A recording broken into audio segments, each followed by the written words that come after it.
Hello everyone, welcome to exam plus academy. आज के इस वीडियो में हम डिस्कस करेंगे फरवरी मंथ के बैंकिंग एंड फाइनेंशियल अवेयरनेस का पार्ट 1। आज हम इसका पार्ट 1 डिस्कस करेंगे। मैं जल्दी इसका पार्ट 2 और पार्ट 3 भी आपके लिए लेके आऊंगी।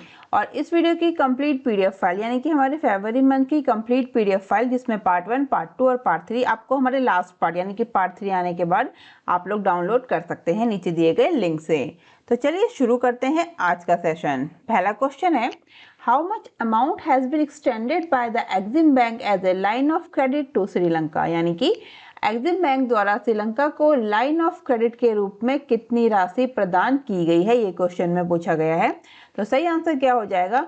500 million US dollar is the right answer. Option B 500 million USD. Exim bank का फुल फॉर्म है export import bank of India. तो Exim bank on behalf of the government of India extended a line of credit of $500 million to the government of the socialist republic of Sri Lanka for financing the purchase of petroleum products. तो भारत सरकार की ओर से Exim bank ने petroleum उत्पादों की खरीद के वित्त पोषण के लिए श्रीलंका के समाजवादी गणराज्य की सरकार को $500 मिलियन की ऋण सहायता प्रदान की है। कितने की है? $500 मिलियन। क्वेश्चन डिफरेंट तरीके से भी आ सकता है कि किस कंट्री को दिया है, तो वो किया है श्रीलंका को। ठीक है, तो दोनों ही तरीके से देखना है। कंटेंट आपको हिंदी इंग्लिश दोनों में ही अवेलेबल है। नेक्स्ट इंपॉर्टेंट पॉइंट देख लेते हैं। The fund will be used by the island nation for the purchase of petroleum products with the signing of this new LOC agreement. The total LOC extended by Exim Bank to Sri Lanka till date has reached 10, taking the total value of LOCs extended the $2.18 billion. बात कर लेते हैं Exim bank की। तो Exim bank export import bank of India, founded in 1982। Headquarter कहाँ पे है? Headquarter है एक्जिम बैंक का मुंबई में। इंपॉर्टेंट है ये दोनों ही पॉइंट। नेक्स्ट क्वेश्चन पे हम चलेंगे। नेक्स्ट क्वेश्चन है हमारा, RBI has cancelled the license of Independence Cooperative Bank Limited where the headquarters of the bank located। यानी कि RBI ने इंडिपेंडेंस कोऑपरेटिव बैंक लिमिटेड का लाइसेंस रद्द कर दिया है। बैंक का हेडक्वार्टर यानी कि मुख्यालय कहाँ पर स्थित है, ये क्वेश्चन में पूछा गया है। तो इंडिपेंडेंस कोऑपरेटिव बैंक लिमिटेड का हेडक्वार्टर है नासिक में। कहाँ पर है? Nashik. Option B Nashik is the right answer. The RBI has cancelled the license of Independence Cooperative Bank Limited, Nasik, Maharashtra, February 3, 2022. The major reason for the cancellation of the license by RBI is that the bank does not have adequate capital and earning prospects। यानी कि RBI ने 3 फरवरी 2022 से independence cooperative bank limited Nashik Maharashtra का licence रद्द कर दिया है। और आरबीआई द्वारा लाइसेंस रद्द करने का प्रमुख जो कारण है वो है कि बैंक के पास पर्याप्त पूंजी और कमाई की संभावनाएं नहीं है। यानी कि जो बैंक है, bank does not have adequate capital and earning prospect.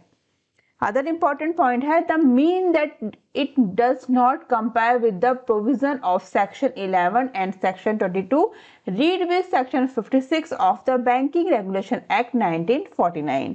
यानी कि बैंकिंग विनियमन अधिनियम 1949 की धारा 56 के तहत पठित धारा 11 और धारा 22 के प्रावधानों का अनुपालन नहीं करता है। और इसी क्वेश्चन से रिलेटेड अदर इंपॉर्टेंट पॉइंट्स भी मैंने आपको दिए हैं, हिंदी इंग्लिश दोनों में है। जिसको जो लैंग्वेज सुटेबल है वो उसमें कंटेंट को पढ़ सकता है, वीडियो को पॉज करके या फिर पीडीएफ डाउनलोड करके। याद रखिएगा आप लोग क्वेश्चन के साथ साथ कंटेंट भी जरूर से पढ़िए लाइन बाय लाइन, क्योंकि काफ़ी ज़्यादा क्वेश्चन अब कंटेंट से भी पूछे जाते हैं, इसलिए आप लोग कंटेंट जरूर पढ़िए। जैसे भी आपको सुटेबल हो, हिंदी इंग्लिश जो भी लैंग्वेज हो, आप उसमें कंटेंट को जरूर पढ़िए लाइन बाय लाइन।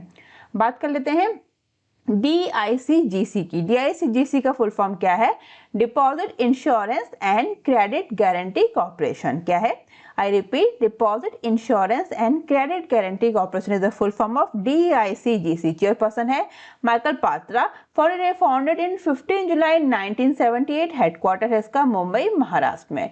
ये सारे ही इंपॉर्टेंट पॉइंट है जो मैं आपको बोल्ड करके देती हूँ लास्ट में, तो ये आपको जरूर देखिए, एग्जाम्स के पॉइंट ऑफ व्यू से इंपॉर्टेंट है ये सारे ही पॉइंट। नेक्स्ट क्वेश्चन पे हम चलेंगे। नेक्स्ट क्वेश्चन है हमारा, Who has been appointed as the new chairman of Insolvency and Bankruptcy Board of India? IBBI. IBBI का फुल फॉर्म क्या है?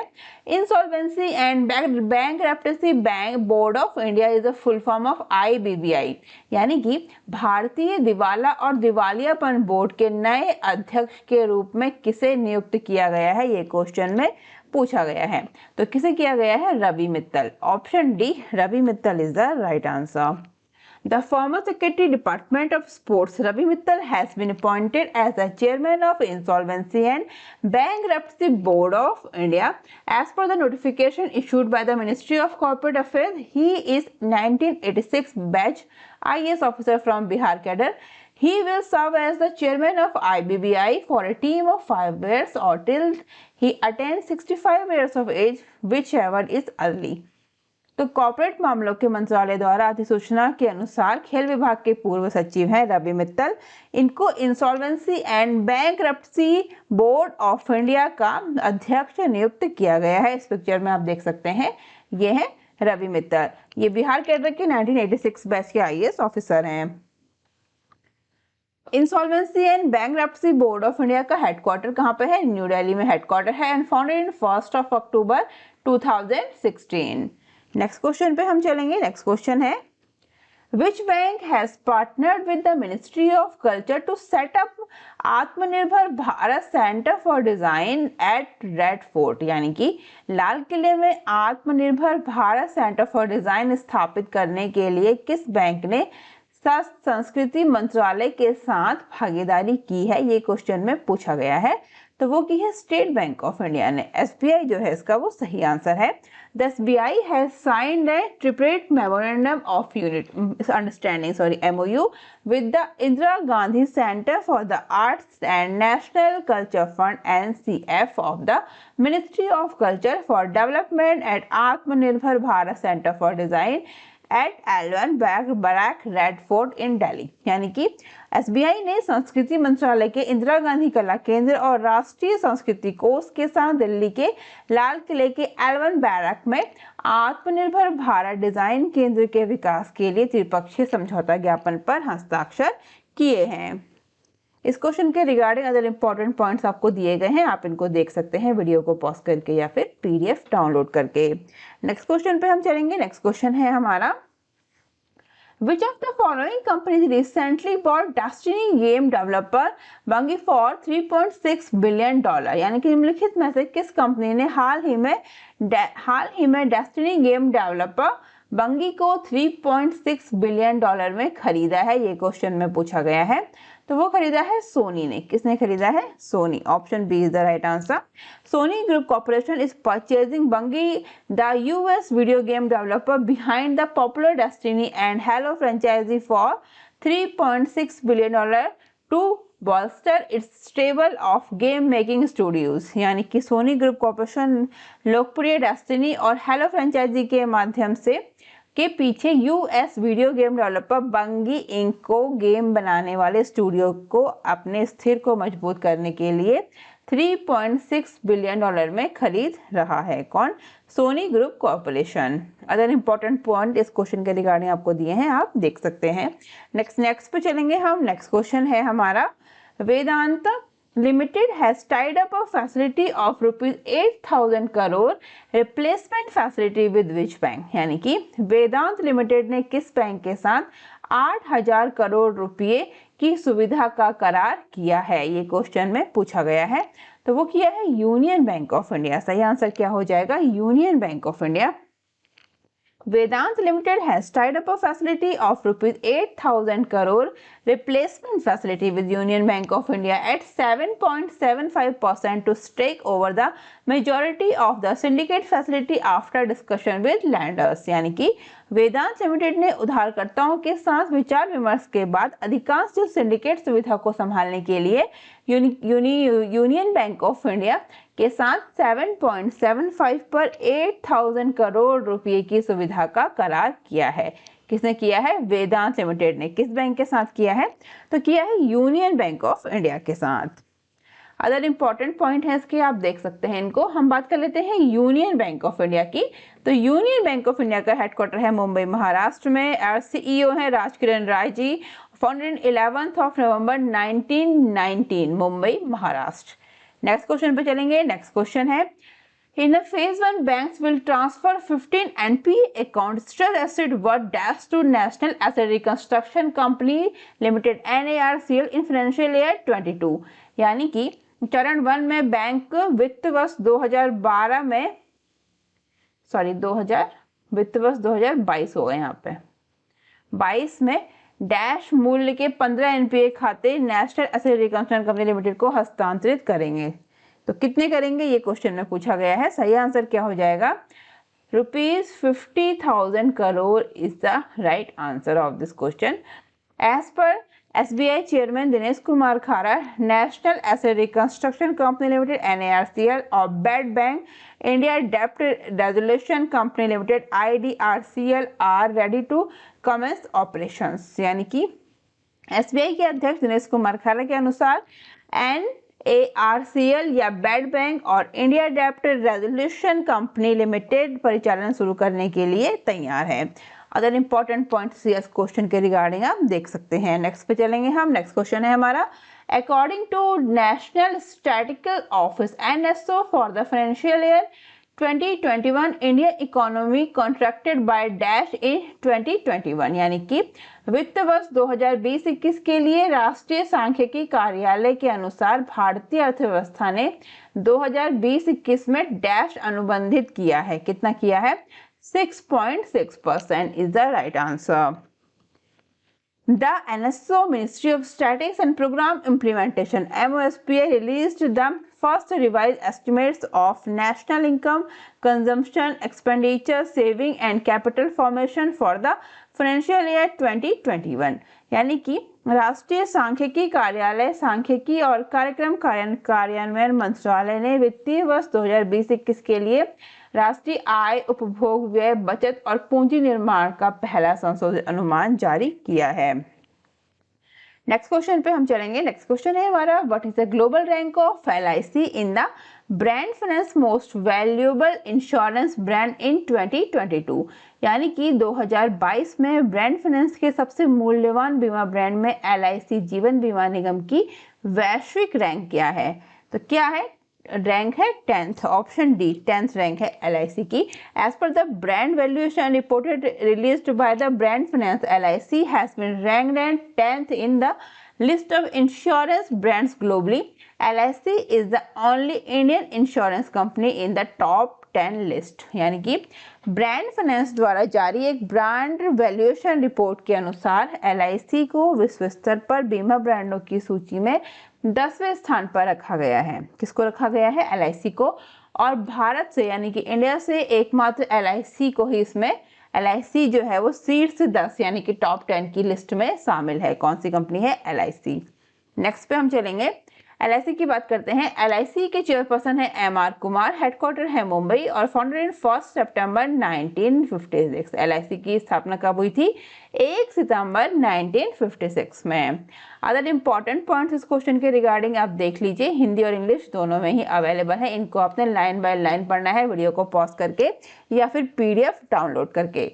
नेक्स्ट क्वेश्चन पे हम चलेंगे। नेक्स्ट क्वेश्चन है हमारा, with which bank did the Tata power launched Surya Shakti cell for financing solar projects. यानी कि टाटा पावर ने सौर परियोजनाओं को वित्त पोषण के लिए सूर्य शक्ति सेल लॉन्च किया था। राइट आंसर क्या हो जाएगा? SBI state bank of India is the right answer of this question.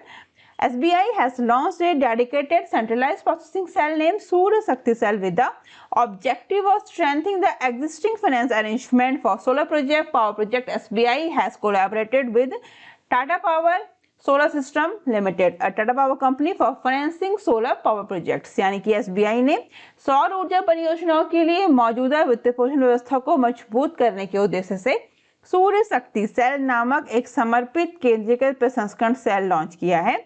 SBI ने सौर ऊर्जा परियोजनाओं के वित्त पोषण के लिए Tata power solar systems limited एक टाटा पावर कंपनी के सहयोग से किया है। अदर इंपॉर्टेंट पॉइंट्स भी इस क्वेश्चन के रिगार्डिंग मैंने आपको दिए हैं, आप इनको देख सकते हैं। हम चलते हैं नेक्स्ट क्वेश्चन पे। नेक्स्ट क्वेश्चन है हमारा, dash and Patanjali Ayurved limited have launched co-branded contactless credit cards in partnership with the NPCI. यानी कि डैश या किसने और पतंजलि आयुर्वेद लिमिटेड ने एनपीसीआई के साथ साझेदारी में सह ब्रांडेड संपर्क रहित कॉन्टैक्टलेस क्रेडिट कार्ड लॉन्च किए हैं। तो वो किए हैं Punjab national bank. Right answer इसका क्या हो जाएगा? Punjab national bank. Punjab national bank और पतंजलि आयुर्वेद लिमिटेड ने एनपीसीआई के साथ साझेदारी में सह branded contactless credit card launch किए हैं। PNB and Patanjali Ayurved Limited have launched co-branded contactless credit cards in partnership with the NPCI, full form National Payment Corporation of India, the full form NPCI. The co-branded credit cards are offered on NPCI RuPay platform and are available in two variants. Two variants कौन कौन से हैं? PNB RuPay Platinum and PNB RuPay Select. ये इसके two variants हैं। Other important points इस question के regarding है, आप देख सकते हैं। बात कर लेते हैं हम पीएनबी की, पंजाब नेशनल बैंक की।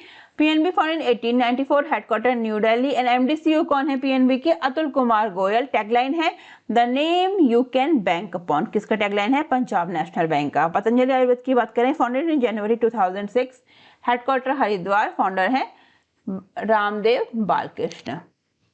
नेक्स्ट पे चलते हैं। नेक्स्ट है हमारा UPI safety and awareness week 2022 how long will be celebrated. यानी कि UPI safety and awareness week 2022 कब से कब तक मनाया जाएगा? तो ये मनाया जाएगा 1 फरवरी से 7 फरवरी तक। कब से कब तक मनाया गया है ये? 1 फरवरी से 7 फरवरी तक। National Payment Corporation of India (NPCI) and UPI ecosystem have announced the UPI Safety and Awareness Initiative to create awareness among us consumers. Under this initiative, NPCI and the UPI ecosystem will observe February 1 to 7 as UPI Safety and Awareness Week and the whole of February as UPI Safety and Awareness Month. तो याद रखिएगा 1 से 7 फरवरी तक मनाया जाएगा UPI safety and awareness week, और फरवरी के पूरे मंथ को मनाया जाएगा UPI safety and awareness month. दोनों ही इंपॉर्टेंट है कि कौन से मंथ को बनाया जाएगा UPI safety and awareness month, वो बनाया जाएगा फरवरी का। और ये है कि कब से कब तक वीक जो है UPI safety and awareness week मनाया जाएगा, वो मनाया जाएगा 1 से 7 फरवरी तक। दोनों ही इंपॉर्टेंट है, क्वेश्चन दोनों ही से पूछे जा सकते हैं। अदर इंपॉर्टेंट पॉइंट्स आपको दिए हैं, आप देख सकते हैं। बात कर लेते हैं एनपीसीआई की। एनपीसीआई फाउंडेड इन 2008, हेडक्वार्टर है मुंबई महाराष्ट्र, और एनपीसीआई के एमडी/सीईओ कौन है? दिलीप असबे। ये इंपॉर्टेंट है रिगार्डिंग द एग्जाम्स। नेक्स्ट पे चलते हैं। नेक्स्ट क्वेश्चन है, the economic survey 21-22 has projected a growth rate of -% for the next financial year ending मार्च 23। यानी कि आर्थिक सर्वेक्षण 2021-22 ने 2023 को समाप्त होने वाले अगले वित्तीय वर्ष के लिए -% की वृद्धि दर का अनुमान लगाया है। कितने % का लगाया है ये क्वेश्चन में पूछा है, तो लगाया है 8 से 8.5%, 8 to 8.5% लगाया है। Union Finance Minister Nirmala Sitharaman is presenting the Union Budget 2022 for the 4th time in a row. She will be presenting the financial statement and tax proposal for the fiscal year 22-23, April 22 to March 2023. Next question है, RBI has imposed several restrictions on Indian Mercantile Cooperative Bank Limited, Lucknow, including a cap of ₹- on withdraws. यानी कि RBI ने भारतीय mercantile सहकारी bank limited Lucknow पर कई प्रतिबंध लगाए हैं, जिनमें निकासी पर डैश की कैप शामिल है। यानी कि क्या सही इसका आंसर है? ₹1 lakh. 1 lakh is the right answer of this question. RBI has imposed several restrictions on Indian Mercantile Cooperative Bank Limited, including a cap of ₹1 lakh on withdrawals. Reserve Bank of India has imposed several restrictions on Indian Mercantile Cooperative Bank Limited, Lucknow, including a cap of ₹1 lakh on withdrawal. The restriction came into force from the closure of business hours on January 28, 2022.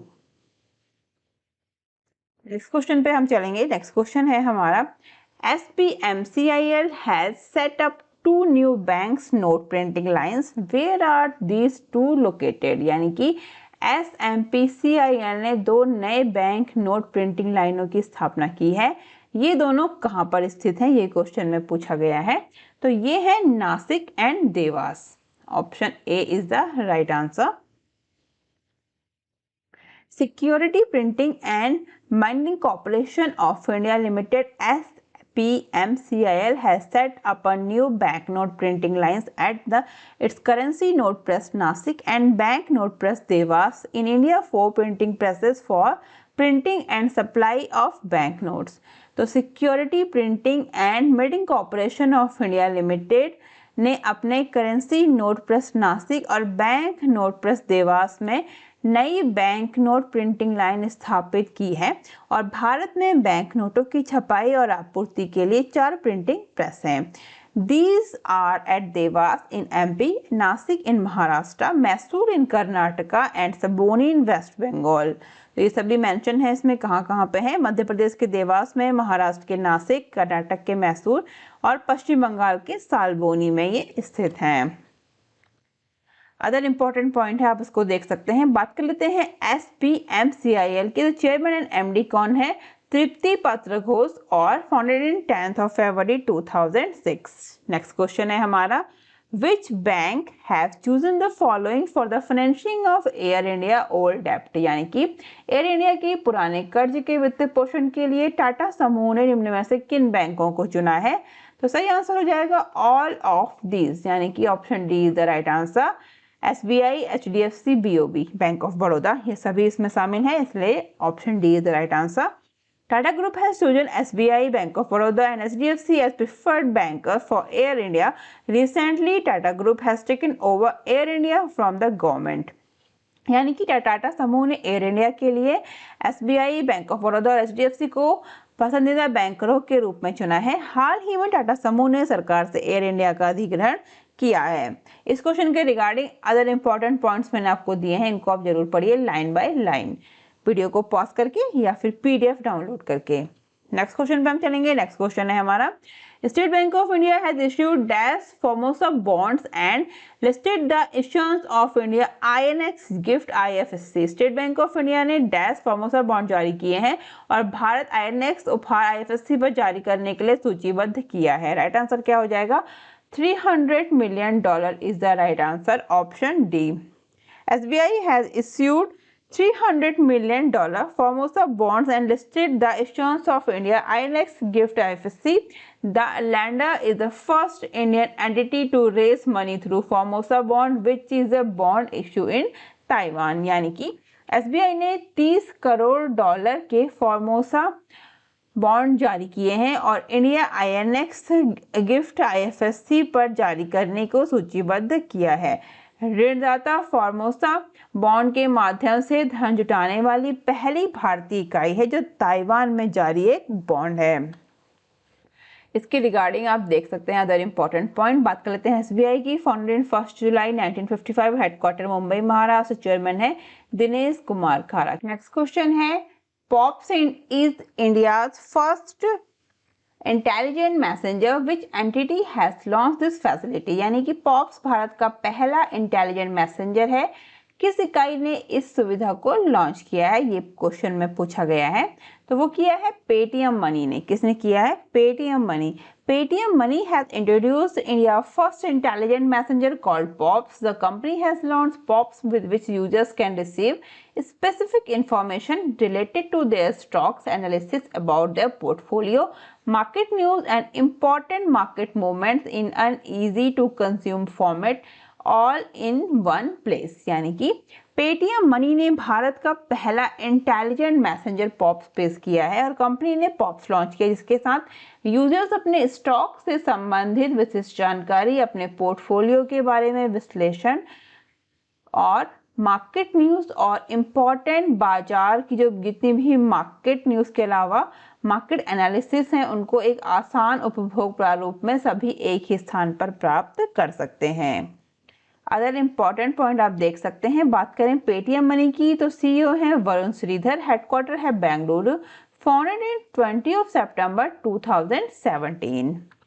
Next question है, Which entity has partnered with NPCI to enable Indian customers with an active UPI ID to receive real-time international payments? यानी कि real time international payments प्राप्त करने के लिए भारतीय ग्राहकों को एक सक्रिय यूपीआई आईडी के साथ सक्षम करने के लिए एनपीसीआई के साथ किस इकाई ने साझेदारी की है, ये क्वेश्चन में पूछा गया है। तो वो की है टेरापे। किसने की है? टेरापे।